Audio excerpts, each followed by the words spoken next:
All right. Hello, everybody. Oh my goodness, this is so exciting. I think StreamYard has figured out all of its LinkedIn glitches. So we should actually look forward to having a nice, smooth transmission and broadcast and conversation, uninterrupted, all content, no snafus along the way today, like we've had the last week. Unfortunately, we're going to fix that one.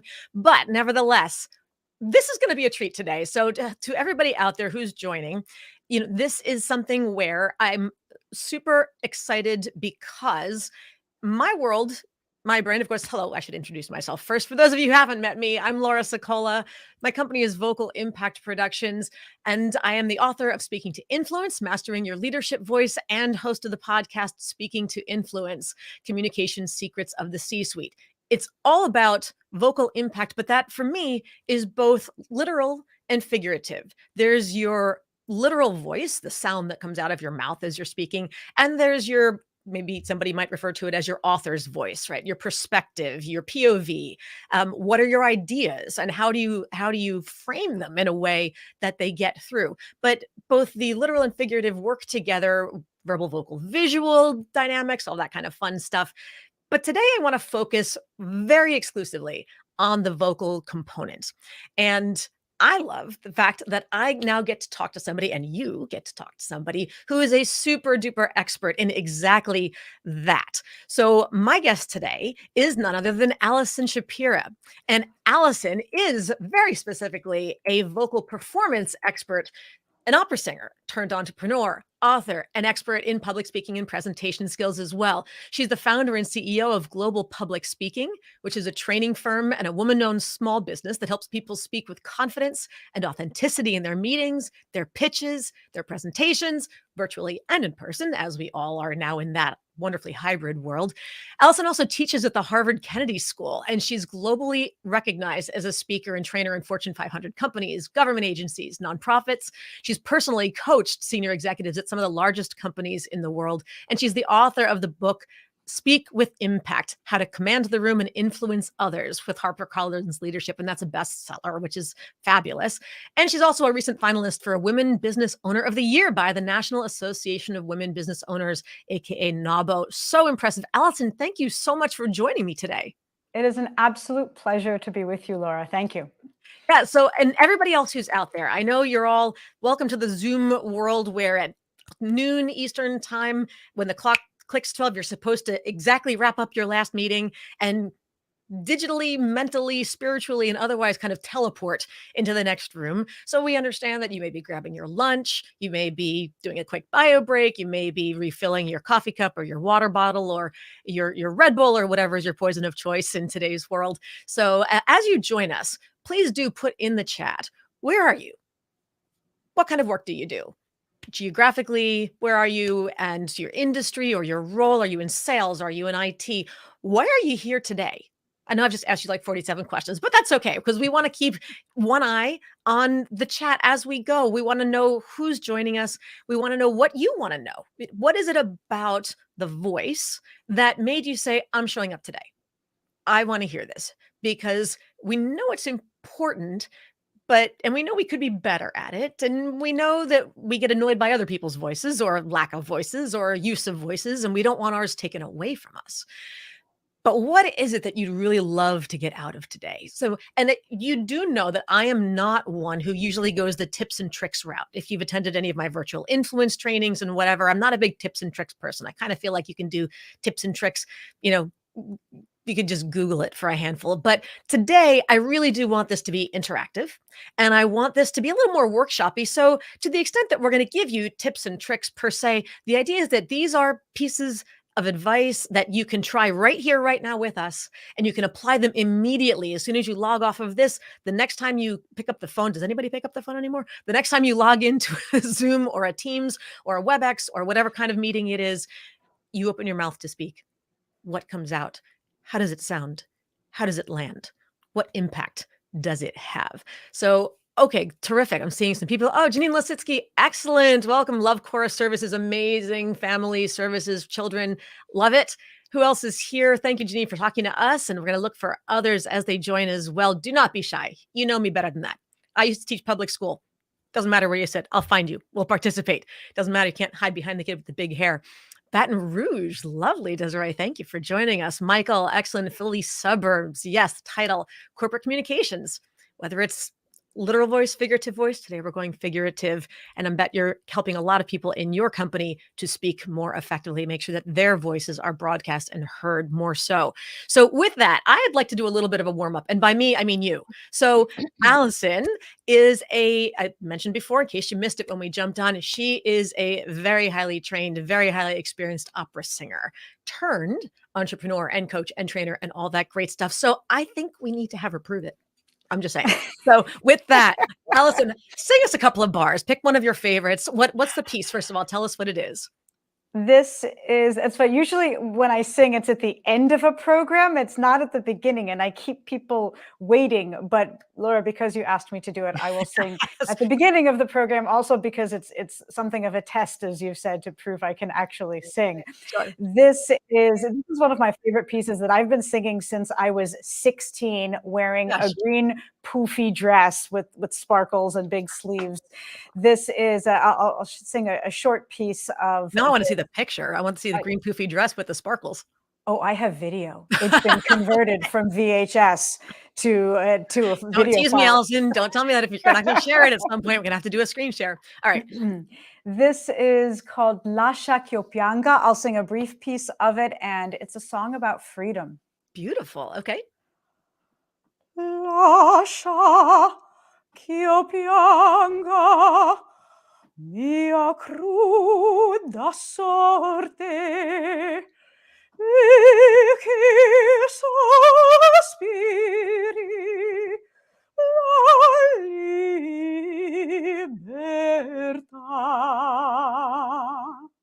Yay, beautiful. Oh my goodness. Of course, now everybody's those who did manage to get in for the first 7 minutes of this are super glad that they got here. See, it pays to be on time to stuff, or not wait too long, at least if there's a delay, because then you miss some of the good stuff.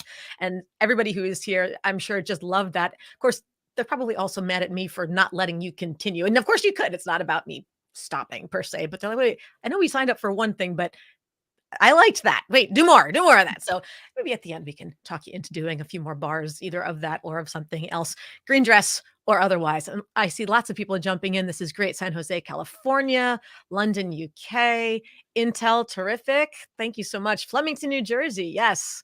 Oh, that very well. And yes, Desiree mentioned you've got an absolutely beautiful voice. So it goes without saying, but feel free to say it. That's what the chat is for. If you want to express appreciation for Alison, you guys should have, whether you're in LinkedIn or in YouTube or however you're joining us, there's lots of little heart buttons and other reactions. Feel free to share some love with Alison today. Okay, so with that, where do we want to go with this conversation? When we talk about the voice, actually, I like the fact that in the beginning you mentioned you normally warm up with some other stuff and then save the speaking for the end. And of course, I just totally flipped the script on that one. But let's talk about warm-up exercises, because I think it's just as important for people to realize you need to warm up before you speak, not just before you sing. And especially nowadays, if you're still in a place that requires masks, that people often feel like they're forcing their voices to be louder, to project through the cloth and through whatever else is there.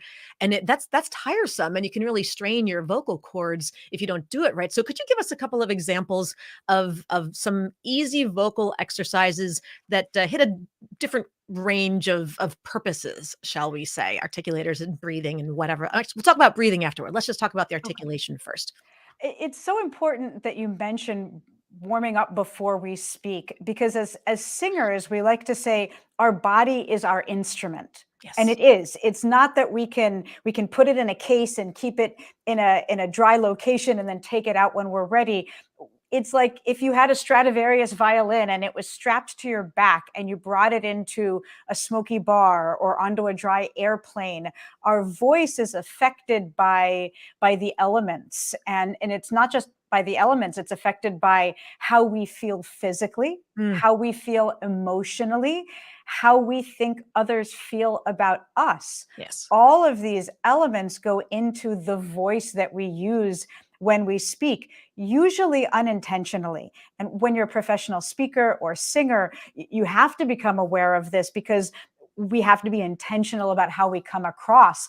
Most people pick up instantaneously on all of these elements of someone's voice. And yet, if you think about preparing a meeting or presentation, you probably don't spend that much time on how you sound. You either like or don't like the sound of your voice, but you may not spend time being intentional about how that voice comes across. And there's so much that the voice communicates beyond the words. So I say this is why it's important, and so important that we're here talking about this topic. And I think In what you answer, said, if I can jump in go real ahead, quick, of just the course. fact that you mentioned that to be okay, yes, on a just a default level, most people say, "Oh, I don't like my voice for this reason or that reason," or there's something, it's too nasal, it's too gritty, it's too high, it's too low, it's too pick it. Everybody has their own interpretations of what they hear, but they fail to be intentional about how to use it. I often say you can't necessarily change the instrument you were born with. If you were born with a piccolo, it's never going to sound like a tuba per se,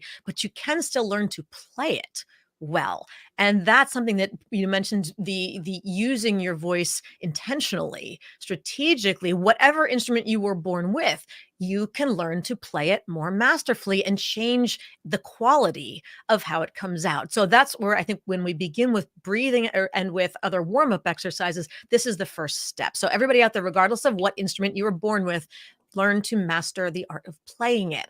All right, take it away. That's right. That's right. So important. Thank you for adding that. There are a few different exercises that I do before an important meeting or presentation or speech. If I can, the same day, I will exercise. I'll go for a Hmm, run, go for a interesting. walk. I realized this recording my first album, that the days that I went for a run before I went into the recording studio, my voice sounded better. Interesting. Okay. And if you think about how we normally are, whether we're in the office or home office, we're usually hunched over a computer desk, where our posture is low, we're not maximizing our physical presence. Mhm. And so by moving around, we're increasing the energy flow, and as a result, we have more energy when we speak. So working out, walking, running, push-ups, whatever you need to do to increase that energy. Mhm. Then what I'll do is a verbalized lip trill. So I'll Okay. go, and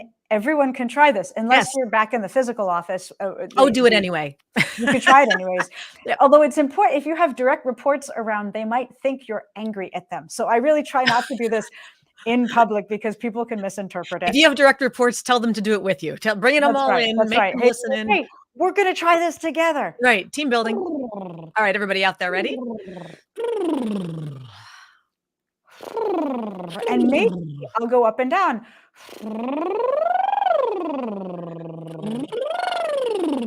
And then I'm That playing feels with the good. full range of my voice. For those of you who've been told that your voice is monotonous, or you feel like it always stays in this one area, this is a good exercise to play around with your range, because then you see what you're capable of. So that's another exercise that I'll use that helps me warm my voice up. And it also helps me release tension and become more present. So there are a whole host of benefits that come from that activity.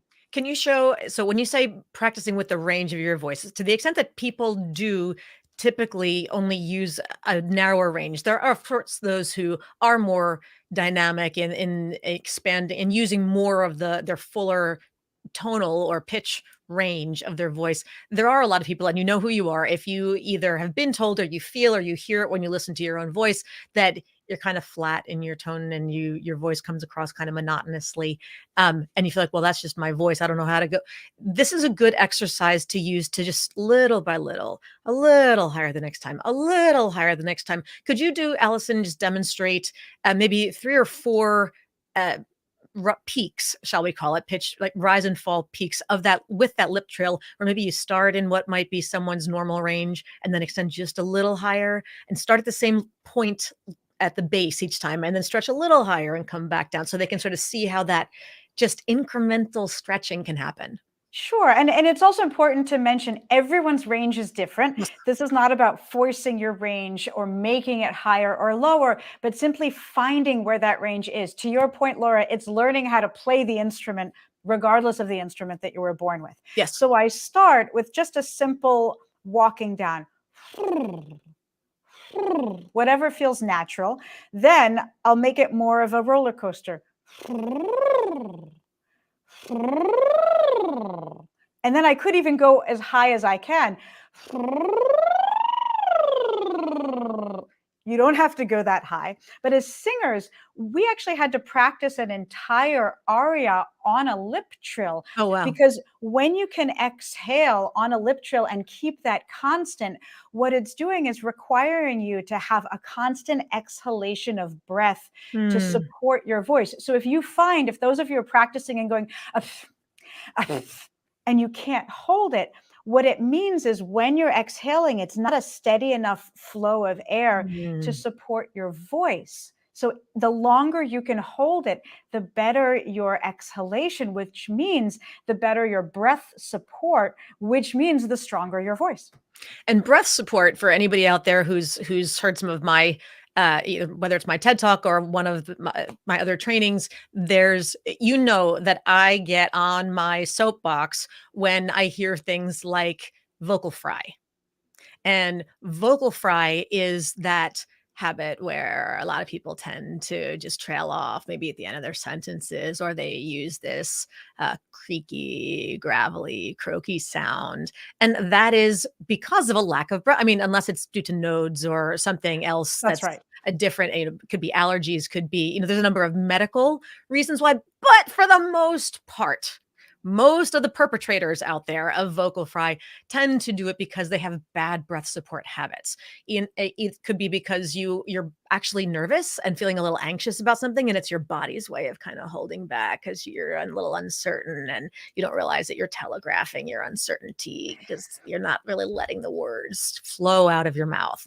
So that's one way Exactly. to do it, right? And uh, so if you realize, and you need to learn to be aware of it, that you are kind of habitually talking like this, maybe because you're slouching over and there's not enough air. You mentioned the posture and that kind of stuff. Or otherwise, you tend to trail off. You start okay, but then later on, you kind of trail off at the end of those sentences. That this is something that is, even if you're not nervous, it projects nervousness. It sounds like you're nervous or like you are indifferent or like you're just lethargic or otherwise. But none of those are the leadership qualities that we want to convey to others. That does not help our personal brand. That does not help with interviews. That does not help with pitches. That does not help with presentations of any sort. So remembering stretching that stamina, the duration of time for which you can hold that lip trill is a good practice unto itself to help with that breath support. Thank you so much for that example. What else? Give us one more. One more. This comes from actually a voice therapist that I Okay. went to a number of years ago when I had nodes on my vocal Tell cords. everybody what's a node, And that's a great because I question that I mentioned have it to learn before. about. How do I describe specifically Just, what a simply. node is? It's an extra piece of it's a bump. It's essentially a bump on your vocal cords. Maybe it's on one side of the vocal cord or both. Think of it like And a when little the callus sticking out. It's like a callus. That's a great way of explaining it. And so when the air is flowing through your vocal cords and they're supposed to vibrate normally, that node creates friction on the vocal cords and it affects your voice. And this happened to me Mm. because I got sick and lost my voice. It was a regular cold. I lost my voice. And then I had a special field trip. I was running a program for students and I had a field trip where I had to yell for a week to Uh, get people's attention after losing my voice. So I got these physical nodes. I went to an otolaryngologist who had me work with a voice therapist, a mm. terrific woman at Boston Medical Center. And what she did is she taught me breathing techniques that that made the nodes go away. I was going Wow. to require surgery, laser surgery, to get these nodes off my voice, off my vocal cords. Yeah. And through breathing, after 6 weeks, the nodes completely went away. Oh my gosh, that's amazing that that's even possible because it is something that doesn't typically go away by itself. Once they're there, it can be really destructive to the voice. So if you imagine anybody That's out there right. who's still trying to imagine it, your vocal cords are two folds of skin that kind of come together, and as the air is pushing through them from your lungs, they vibrate and they against each other. But if there's something in the middle that's kind of sticking out like that and is stuck to this one over here, these two can't touch. They That's can't right. rub together in the fullest way. So it doesn't allow the fullest resonance and vibration, so for the fullest sound possible. I actually had one also, and I had gone to the otolaryngologist, and they were going to do surgery the day it was a miracle, honestly, I don't know how else to describe it. The morning before I was supposed to have it, I woke up and I realized I had coughed it out. I don't know how it just dislodged itself. I went, "What?" You woke up with an odd feeling, and I thought, "This is kind of strange," and didn't know what it was. I just put it in a tissue, and then I realized, wait, I'm talking today. What's going on? And I went in to have it looked at, and they scoped it and they were like, yep, it's gone. It fell off. It'll just take, and I'm thinking, so thank you. But yeah, I but if didn't you know can that get, was I something that happened. didn't either, but apparently it Mhm, moved itself. So there mhm. was divine intervention there, or something else. But so tell us, how do we breathe it away? That's amazing. So the woman I worked with is named Hadas Golan. She's an expert in this. So I'm not a voice therapist. What I'm going to share is what she taught me that's Sure. worked really well that I use to this day, almost 15 years later. Amazing. And I use and I use the M sound. So I'll say maybe Monday, maybe Tuesday. And again, I'm stretching my voice, not stretching it healthily. I'm not Mhm, forcing it, mhm, but I'm exploring the full range of my voice. And the M on Monday projects my voice forward. And it's mm, at a point where my friends interesting. and family who've seen me before a workshop will walk around going, maybe Monday, and make fun of me. That's great. But what I'm doing is I'm warming up my voice and I'm learning how to project it forward in a way that's not forcing it through my vocal cords, but letting it flow. And it's that airflow that was really helpful for me. Wow. Okay. So with the M, by starting a few of those words with that alliteration with the M, because is a frontal kind of nasal piece, it pushes it forward, and that helps with how does that help with the voice, with the vocal cords? I missed the why is that frontal pushing helpful with the nodes? It's a great question. I don't know. She Okay. knows. Got it. Got it. All right. All I know is that it worked for me and it was fantastic. And that was one of many, many exercises that she did with me almost 15 years ago that I still use every single time I'm preparing to speak or sing. I still use these exercises. Okay, so everybody try that out there. And so when you're saying it, it's not just maybe Monday. You're not running through it. You're really extending the M's. So then Exactly. maybe, so you should feel the pushing coming through. You're not pushing from here, but you should feel the pressure building in your front kind of muzzle area as Right, and I don't use the word pushing because right, that can lead people to push unproductively. right. I mean project, and there's a big difference between pushing the voice out and then projecting, which means letting it flow with a full cushion of air to support it. I want to dig deeper into that because there are so many people who, even pre-COVID, just always had a hard time projecting. They maybe were sitting there in a conference room of 6 or 8 people around a table, or in a larger room for that matter. But most people I find only really talk loudly enough to hear themselves. And then they assume that everybody else can hear them. And they're like, no, there's people 2, 3 rows back, or however far on the other end of the conference table. They see you speaking, they see your lips moving, but all they hear is mumbles. So how can people, without pushing from the throat, can you give us an idea of what's a technique to help project the voice so that you're not pushing from here? It shouldn't sound strained and like you're trying really hard, but to be able to open the throat and allow that full, resonant, strong, charismatic voice to come out in a way that is sustainable and doesn't exhaust you. It comes down to a really important concept that as singers we learn is critical. And that's the concept of speaking on the breath, which means you're speaking and exhaling at the same time. And every time I teach this, when I teach public speaking, people always say it sounds counterintuitive. How can you speak and exhale at the same time? Well, that's physiologically how we Yeah, I was gonna say, I don't know how produce you could sound. not speak Yeah, and you exhale can't. at the And in same time. fact, the vocal fry that you're talking about is when we stop exhaling and just Mm. push the words out. And as you know, that's really dangerous. Yeah. So, this concept of exhaling while speaking, speaking on the breath, is what helps us project our words forward. And those are exercises that I teach in terms of taking in a breath and then practicing saying something. And we can all do this. Great. We'll take in a breath, and there are different ways that I teach to harness your breath. When you exhale, count to 5. So it would sound like 1, 2, 3, 4, 5. And that's projecting the words forward using my breath. Interesting. Okay. And that's all on one breath. There's no Correct. refilling in That's between. correct. It's not one, And two, three. that's right. And it's not 1, 2, 3, 4. It's speaking and exhaling at the same time. And it takes a little bit of practice.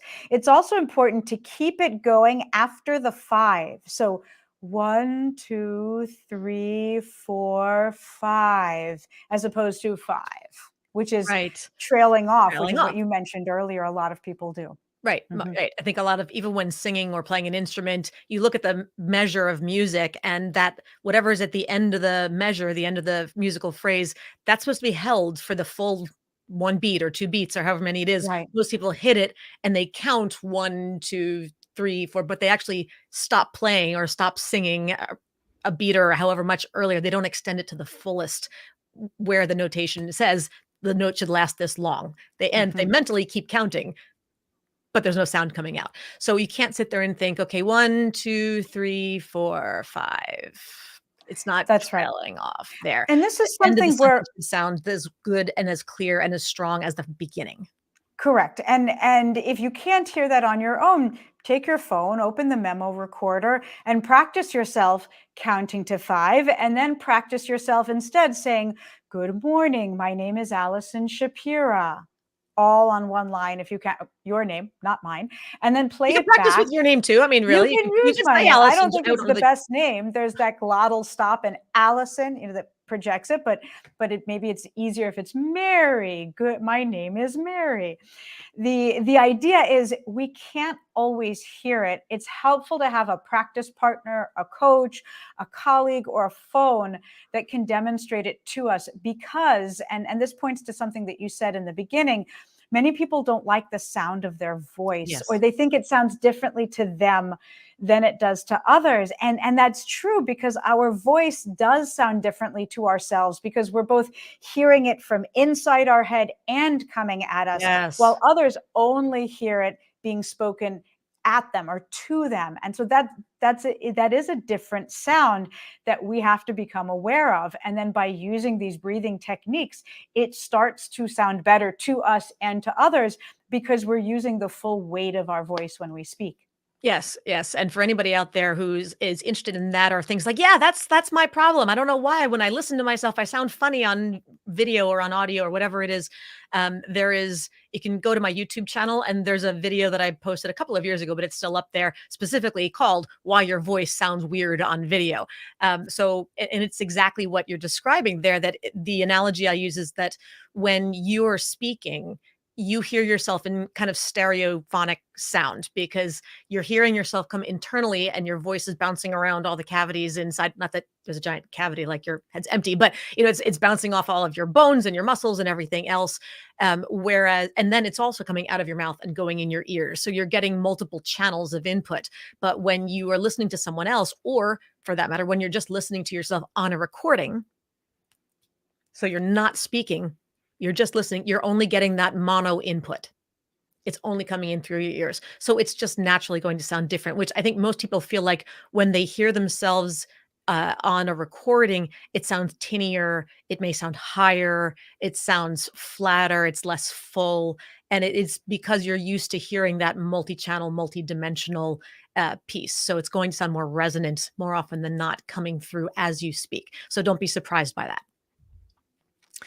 All right. So then with that, let's see. I've got just about 12:30 here. I would love to know what questions you all out have all of you out there have for us, for me, for Allison. This is as interactive as possible with LinkedIn, with YouTube. So any questions that you have, whether it's about technique or about myths you've heard that you want busted or about how to do something, or about microphones, or about different whatever really you want. It's with regard to maximizing the quality of your voice, the impact of your voice. The two of us could go all day. We've got plenty of stuff we can talk about, but I would really That's love right. to know what's of greatest impact, interest to you, greatest necessity, greatest concern, greatest area of self-consciousness. What is it that made you come today? What were you looking for that you haven't gotten yet?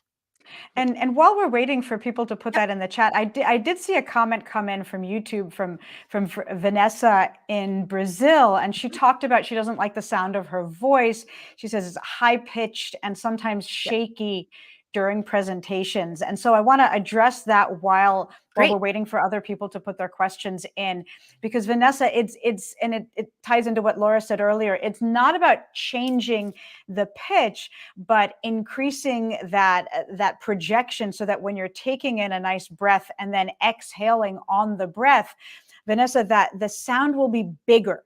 It may sound lower, but you're not trying to force it to be lower. The last thing we want to do is to force our voice from one pitch to another. Through the right breathing techniques, the voice will naturally sound lower and more resonant and full. That's what we're going for. And when you're exhaling while speaking, Vanessa, it will make it less shaky. What's making it shaky could be nerves, and the nerves are reducing your breathing, and the breathing is causing the shakiness. So focusing on that vocal exhalation, the breath, exhalation of breath, is what's going to help your voice sound as full and rich as possible. And piggybacking on that, Vanessa, if the concern is that your voice is high, I would encourage you to listen to yourself, record yourself, play it back, whether it's when you're on the phone with someone else, you're just going to record it. Maybe you're on your landline with somebody and you're going to use your phone to audio record just your side of the conversation, or play back a Zoom webinar that you attended, or just by yourself, talk to yourself and listen to see if you use upspeak, because upspeak is that pattern that sounds like you're asking questions at the ends of all your phrases and sentences, even when you're not. And if you are someone who naturally has a higher voice, at least in the first place, but you end at the higher end of your own natural range, that's what people are going to fixate on, because that's where you pause before you move on. And so that's the primary pitch that people are going to associate with you, because you're overutilizing it instead of making your point. And you can emphasize something up there, but then bring it down. You need a vocal period. And when you are otherwise, there's so many other reasons why up talk is bad. Up talk, up speak, high rise terminal. It's got lots of names, but see if you're using that pattern, because that will exacerbate in a negative way what you already don't like. So, and we want to make sure that you're speaking with authority. Whether you have a soprano voice or a bass voice doesn't matter, and upspeak will undermine that on a number of levels.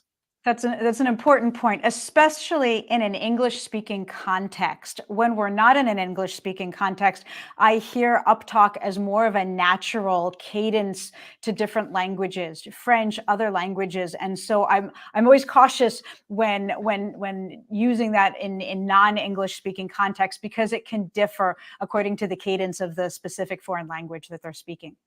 And you want to double check also, because there's time and a place to use a rising intonation in English as well. But within any language, check and see is if are you using it in a way that is well received, or are you using it in a way that it's not really intended Great point. for? Because Mhm. upspeak has become a natural pattern in American English, as with anywhere else. It's just a question of, is it a useful That's great. pattern for what That's a you great want to point. do? So it's Great not point. about judging, is it natural or not? Is it common or not? Is it this or that? The question is it facilitative? And even in French, or in whatever other language, are you using it so much that it's losing? Because the way English and French and Spanish and many other languages work, in part, is that wherever is your pitch peak is part of stress. That's how you stress importance in a word or in a phrase. So if your final word of any phrase is where the highest point is, it seems like that's where the import is. And that's not necessarily the case. So we can go into all the cognitive Okay. impacts there, and where your message get lost another time. So, but I think it's great to recognize the intersection of what is a natural part of a particular language and cultural habit, versus in what way may it be adding to or detracting from the nature of the impact that I want to have. Great, But great. do realize that when you're speaking, if you're concerned about a high voice, constantly landing on the highest note is only going to exacerbate that particular part of your voice, which may not be what you want. We've also got a ton of questions in the comments, and I'm wondering where you'd like to start, Laura. Well, I think one of the things that you mentioned is also with regard to nerves. And Janine brought up a question about how if you are nervous, how you can. Well, she says how you can suppress your physical reactions that impact your voice. I'm going to tweak the word suppress. I'm going to say, how do you redirect the energy, or how do you otherwise? What can you do to be able to not allow the nerves to suppress what you do want to actually let come out? It's a great point with many different nuances to it, because Janine, many times when we're nervous, I want to identify why are we nervous and what can we do to control the factors that are making us nervous. Are we nervous because we don't know people in the room? Okay, what can we do to get to know them in advance? Mhm. Are we unsure if it's the right material for the right crowd? What do we do in advance to control the variables causing nervousness? Control them in advance. Having said that, we're always going to get nervous before a presentation. And if we're not nervous, personally, that's where I start to get messy, or I Mm, start to get, there's a word that it's not coming to me. I don't put the effort in to prepare. I get okay. lazy. And that's why I'm not nervous. So it's important to harness those nerves, acknowledge them, and then use them for positive effect. So we want to turn the nervousness into excitement. They're Yes. both a factor of adrenaline. So, how are we interpreting and using that adrenaline? Are we telling ourselves a story that the adrenaline is bad Yes. and we're not going to do a great job? Or are we using that adrenaline to say, yeah, I'm nervous and I'm excited. And that means Yes. I really want to do a good job, and I am going to do a good job. And I'm going to harness that adrenaline and energy to stay focused and present. So, it's a positive element. What do we do when we find that we're so nervous that we really can't focus, and we're starting to, maybe physically we get some redness, or we start to sweat? Some of those breathing techniques in Yes. advance can be really helpful. So for me, before any presentation, whether it's a small meeting or a large presentation, I'll spend some time on my own practicing breathing, and I might breathe in through my nose on a count of 3, and then exhale on a count of 4. And I'll do that a few times slowly in private, whether my eyes are opened or closed, but I find a place to do that. And then I remind myself why I care about what I'm going to say, Right. why I care about the impact my words have the potential to have, and then using the physical techniques to harness that energy, and then the emotional technique of reminding myself of my sense of purpose in combination, that fills me with confidence and ensures that I can put my best voice forward when I'm giving a presentation. Yes, yes, 100%. And I'll often say butterflies are not the enemy. We like butterflies. Butterflies are beautiful. They tell you that you care. That's important. That's part of your passion, part of your mission. We don't want to kill the butterflies. We just don't want them to overrun the farm. That's So right. how do we keep the butterflies in check so that they are pretty and doing what they're supposed to be doing? And one of the you mentioned the inhale count of 3, exhale count of 4. I've also heard it done where you do the inhale for the count of whatever count you want to count to, as long as it takes you to, depending on how fast you count and how long it takes to fill your lungs, and then to hold your breath for that same count, Hmm. and Hmm. then exhale for one notch longer, and then hold the emptiness for the original Right. count as well. Right. No? I've heard that as well. It Okay. doesn't work for me. Okay. But But I've no, try. but I've heard that in many places. And the idea is, and I remember my voice teacher saying this to me once, if you have 100 voice teachers, you're going to have 100 different vocal techniques Yep. and exercises. And the idea with everything that you teach and I teach is that everyone needs to find something that works for them. And if Right. one technique doesn't work, it doesn't mean that you're not doing it right. It might just not work for you. So let's Right. try another one, and let's try another one until you find what's repeatable. And Susan Kennedy, hi Susan, also asked, if you only have a few minutes to warm up, what's the best strategy? The strategy is whatever works for you. If that's breathe in on 3, breathe out on 4, or breathe in, hold it, exhale, hold it, whatever works for you. It only takes 5 minutes. And each one of us, especially with these busy back-to-back virtual meetings, needs to protect the few minutes that we have in order to harness our best voice for the next meeting, for the next pitch or presentation. Yes, yes. And that whole notion of mentally, which you mentioned previously, remembering your why. What is your mission? What is your purpose? What is your motivation? Why are you there? What result do you want to get? What impact do you want to have? What response do you want to have from your audience, verbally, non-verbally, or otherwise? And when you think about that as your driving force, that is where we want to change. So language changes everything, right? The way that we frame something verbally in our minds, whether or not we speak it into being, is going to change the direction. So if we say, oh my gosh, I'm so nervous, I'm so nervous, I'm so nervous. Okay, I can use it, but I'm really nervous. That's just going to talk you down the death spiral of oh my gosh, what if kind of questions, right? What if I forget what I want to say? What if they don't like me? What if I make them? Get rid of that. That's not facilitative. When you feel that adrenaline kicking in, remind yourself, I'm so excited.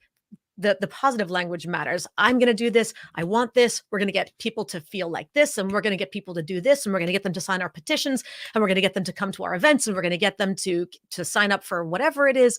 But it's the why. Remind yourself of all the awesome things that you want to come out of it. Don't do it in a pressure way. But if we can't do that, and I need people to do this, and I need no. We're going to do this. We want that. It has to be positive and facilitative and motivating and encouraging for yourself and driving. So whatever language works for you, pick it and stick with it, but make sure you put yourself in check. None of that that negative self-talk, that inner critic, you're like, flick that guy off your shoulder.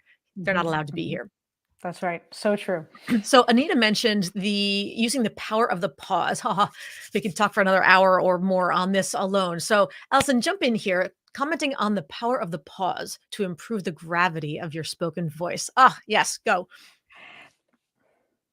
I wanted to pause before responding because most people don't give themselves time to pause before they jump in and answer a question or speak up and make a point. Yes. They feel the need to either jump in and think while speaking or to use a filler word, an and while they're thinking of what they want to say. Right. And in both cases, what comes out of their mouth is not exactly what they intended to say. And we feel this need to verbalize every minute that we're on stage in front of an audience or in a meeting. And that's not the case. Now, there are some cultures, and it could be an organizational culture or a language culture, where when you don't speak, someone is going to jump in because it's a fast-paced conversation. That's different. What I'm talking about is giving yourself time to pause and gather your thoughts, and even half of a second to pause and breathe gives you time to identify what you're going to say. And when you pause after you've just made a major point, it lets that point sink in your audience's minds. And in some case, gives them the opportunity to ask a follow-up question. So if you're pitching a client and you want to give them the opportunity to ask questions, pause throughout your pitch, and then it makes it more collaborative, more participatory, and that actually is creating more buy-in on the client side. So experiment with pausing and breathing while you're giving a presentation or speaking up in a meeting, and it makes you more intentional, and it also makes people lean in more to hear what you're going to say next. Yes, and it actually allows people's brains time to catch up with their ears. Because when most people speak, and I would again encourage everyone out there to record themselves the next time they're in a meeting or whatever it happens to be, when it's their turn to explain something, share a few slides, update and reports, whatever it happens to be, and take a 2-minute excerpt of whatever it is that you said and transcribe it and see how many periods you can naturally hear that you should insert as you're typing, because most people talk in stream of consciousness and they go on this ramble. And again, you mentioned, Alison, sometimes there's group cultures where if you sound like you're done with a sentence, somebody may take that as their chance to jump in, and they're not going to look, those interrupters are going to interrupt you no matter what. So don't take the fact that somebody out there may interrupt you as an excuse to be a poor communicator and use bad habits. Great point. So in doing so, just because you finish a sentence doesn't mean you're done with your turn. You can have the period, as I just demonstrated, and then keep talking. There's not enough of a pause to make it sound like you're completely done. That being said, it's also helpful because think of it this way. If you want your audience to hypothetically take notes as you're talking, they pick up the pen, they put a bullet on the paper, you start talking, they jot down a couple of your keywords from that main point. How do they know when they're supposed to put the second bullet? Because usually you'll sound like you're done with your point. You'll finish your sentence. The same way if they were transcribing when they would know to put the period, much less a return and start a new paragraph at that point. You have to vocally indicate, and now I'm done with this period, with this statement. And then you can start the next one. So they know, okay, either next bullet or start with this, add a space and add a capital letter, etc. But most people just go on stream of consciousness and they use so and as perpetual glue to stick That's right. together every other idea in their head. And it's what I like to call mental list mode. So when they are, think about the way that your kindergarten teacher taught you to read or first grade teacher taught you to read out loud. She'd say, when you see a comma or a question mark, your voice goes up. And when you see a period, your voice goes down. So Johnny went to the store and bought apples, comma, pears, comma, milk, comma, and bubble gum. Period. Up, up, up, and down. There's more, there's more, there's more. And I ran out of stuff to say. I guess I'm done. And so if you're looking at your slide and you've got 5 bullets on your slide, or you're trying to make a point and there's 3 or 4 components to it, or you're reading somebody's introduction and their bio and they've got multiple pieces, your brain goes, and then this, and I want to include this, and I want to include this. You go into upspeak because you're in that run on sentence. There's no period. And it also just makes people go, my brain just can't translate what you're saying because I can't figure out where the beginning and the end was. Where's the subject? Where's the verb? It's just kind of this giant web of information. Figure out what your various points are, and each one should have its own period. It deserves its own sentence. And when you can Great. find that period, there's the opportunity for a natural pause. And that allows, to your point, someone else to sit with what you've said. That pause allows it to, gives it the gravity. So hopefully, Anita, that added something to the gravity of what we're sharing here and gives you more gravity. Last one, Matthew has asked a question about during presentations when the nerves really kick in, the adrenaline doesn't allow for pauses and silence. Any tips on how to overcome that? Does that bring us back to breathing?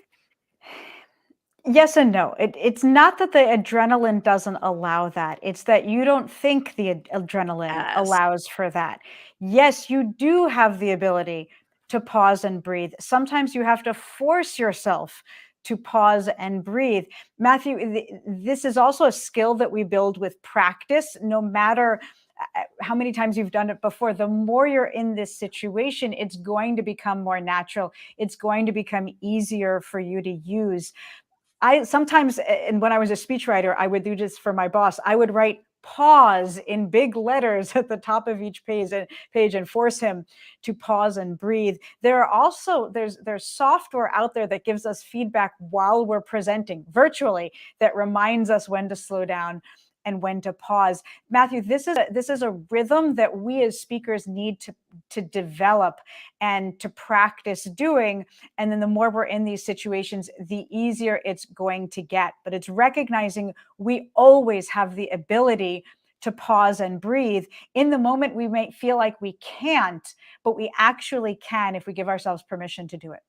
I agree. And something that I find often is that um, when you feel your adrenaline kicking in, it is almost trust us that you can't trust yourself to gauge time. So the feeling of any silence, if someone asks you a question and you need to take that moment to organize your thoughts before you answer, or you ask a question to your audience and no one speaks, you say to your audience, any questions? And there's silence.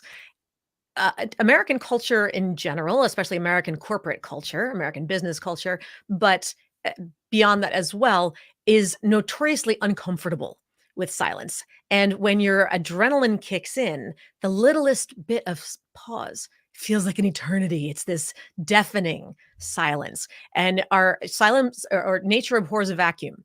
So to the extent that we hear that vacuum of sound, our brain goes into hyperdrive of must fill space, must fill space. No, you don't. It's okay. Allow yourself to take that time. So, you where you may feel Matthew, or I'm sorry, I just lost, where did that name go? Matthew, yes, it was, I think, on how to allow yourself to take that space. You can even do a simple little hack. I'm a big Post-it note fan. Take a Post-it note and a big fat Sharpie and write breathe or pause or draw a smiley face and smile, whatever, and stick it right under, not on the camera, but right underneath the camera. So if you're on Zoom, or you can put it on your someplace where only you can see it, but remind yourself it's okay to pause.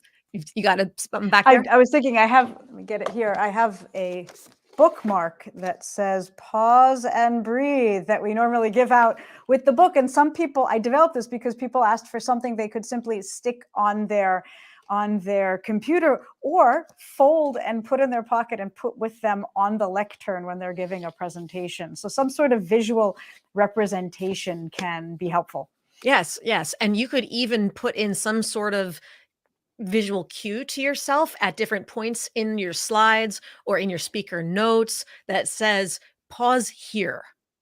So if you've got 3 bullets on your slide, at the end of each, is there some sort of an icon you can include, or can you, when you have your speaker notes, if you're practicing beforehand, can you put like a little double slash railroad mark of some sort that is your visual indicator that means stop, inhale, start the next sentence? And that goes back to Anita's point. And you have the vocal, when you see those hash marks, that's your cue. Let your voice drop. Vocal period. Do not start the next sentence with and. Allow yourself to breathe. Start your next point. It does not have to be an eternity of silence. When you're writing, when you're typing something, all you need is a space bar. You don't need a tab worth of space between paragraphs. One space. Similarly, when you breathe, it's that one space worth of silence that you need, and that's enough. That's right. Really enough.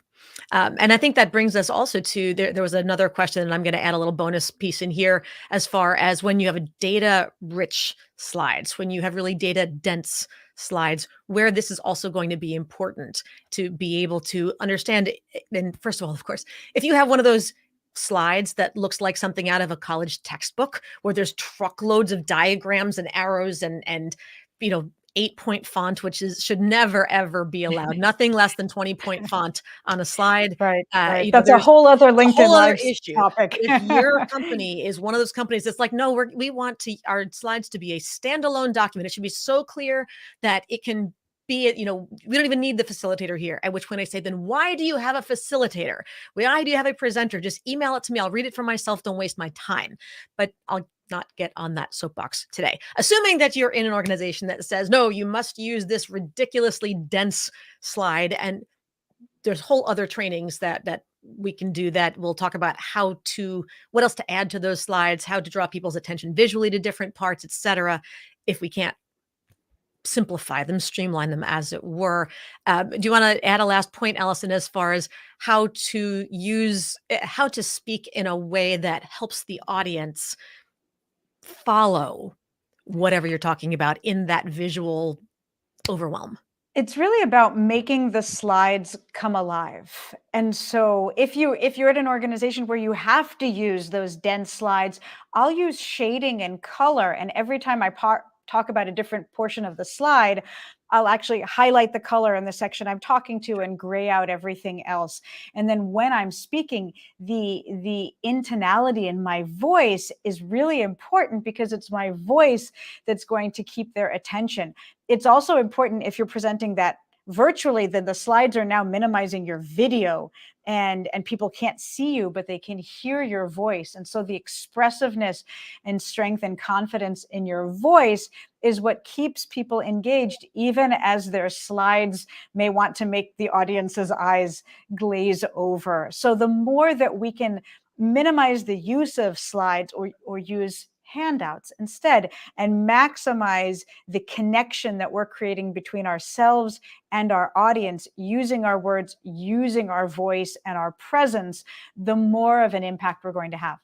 Yes. Yes, absolutely. So thank you for that. And this is, again, part of the training that I do. I'm sure Allison has a whole training on this as well. If you're stuck with one of those slides, A, we'll try to help you get unstuck, but B, figure out how to leverage them so that you're not competing with your slides. Because when you've got that much on there, the audience can't be looking at all that stuff and listening to whatever you're talking That's right. about at the same time. And you don't want to compete with your own slides. But with that, we are just about at the top of the hour. This hour has flown. I want to invite everybody out there to please share in the chat. What's your one big takeaway today? What are you going to implement? What did you suddenly have an aha moment about? It suddenly helped you understand why you're not getting the response that you want, why somebody else is annoying you when you listen to them talk, why you need to do X, Y, or Z. Is there an exercise, a warm up you really enjoyed playing with? Is there advice you're going to give somebody else? Are you going to record yourself to analyze for something specific? Share in the chat. And I know it takes about 30, 60 seconds, something like that, to populate through these live stream media. So we'll give people a moment. But I'm guessing that Allison will extend a similar invitation, but reach out on LinkedIn, reach out Please on do. YouTube, check us out. And if you do give a connection request, please, please, please. Since I have not memorized all the people who are here today and those who may be watching the recording afterward, send just a little one sentence note along with the invitation to connect saying, saw you and Allison, saw you and Laura talking on the live stream today or whenever it was, just so we know, because I don't know about you, Allison, but I definitely don't accept all the necessarily random invitations to connect that I get, especially because half people are trying to just sell me stuff. That's right. You can usually tell. So it's always nice to have a personal connection to say this is where we heard you, and then it's easy to accept and stay in touch. And I'm happy to answer any other questions that people have about breathing, about calming your nerves, about projecting your voice, and anything related to leadership communication. I'm happy to be a resource. Yes, yes. And so give us your website, Allison. Where can people go to learn more about you? Come to globalpublicspeaking.com and learn about my team and myself and everything that we do to help people speak with confidence and authenticity. Yeah, so we've got your book back there. I can see you Speak with Impact, bestseller. So by all means, go out and check that out. Same with me. If you and I are not connected for some reason out there, anybody can check out my website at vocalimpactproductions.com. The book for mine is Speaking to Influence, Mastering Your Leadership Voice. She's got hers right there. Good. Hold it up there. So we had a nice up close. There we go. And I think this is really important too. Frankly, I just wanted to explicitly acknowledge the fact that people can play in the same sandbox and still collaborate. Right. I mean, a lot of your clients could be mine, a lot of mine could be yours, but it's not about that. There's plenty of space in the world to play together in the sandbox and Oh, to that's right. co-elevate. And because maybe there's an area that you're particularly more of an expert in than I am, or vice versa. And so to be able to say, oh, you know what, I have followed this person and now they've introduced me to that. And now my world is better off because I have that That's much right. greater of a range of expertise. That's right. We're better off because of what we learn from each other. And Yes. so I know we've known each other for almost 7 years, and this is our first opportunity to collaborate. I've learned from you during this conversation, and I know that's just the beginning of the process. Likewise, likewise. So thank you so much for joining me in this conversation today. I see lots of great comments in the chat about using the pause, warming up before presentations, and all that kind of good stuff. So with that, unless there's anything else you want to add, final thoughts? Power of the pause. Be intentional about what you say. Your voice matters. Use it to connect with people on the most authentic level, and you will have an incredible impact. Can't say it better than that. Allison, thank you so much. Everybody out there, in the very near future, we will have the recording available. So look for it, please. Share it with your colleagues. Share it on your LinkedIn pages. Share it on your any other profile for that matter, on YouTube or on your Instagram, Facebook, Twitter. There's no reason you can't. I know they don't like it when you cross promote. I don't really care what they like. So we're share it with everybody else, because if you want to support others to have their greatest impact and allow their best voice to carry their message so they are most successful, please share. Thank you so much. Check out my podcast, Speaking to Influence, Communication Secrets of the C-Suite. If you want to give a little bit extra love, 5 stars on whether it's iTunes or I guess it's called Apple Podcasts now, and whatever other platform you like to listen to, give a good rating. Some amazing guests up there as well. And we will look forward to seeing you again in another Friday LinkedIn Live. Thank you again, Alison. Have a great day, everybody. What a treat. Thanks, everyone.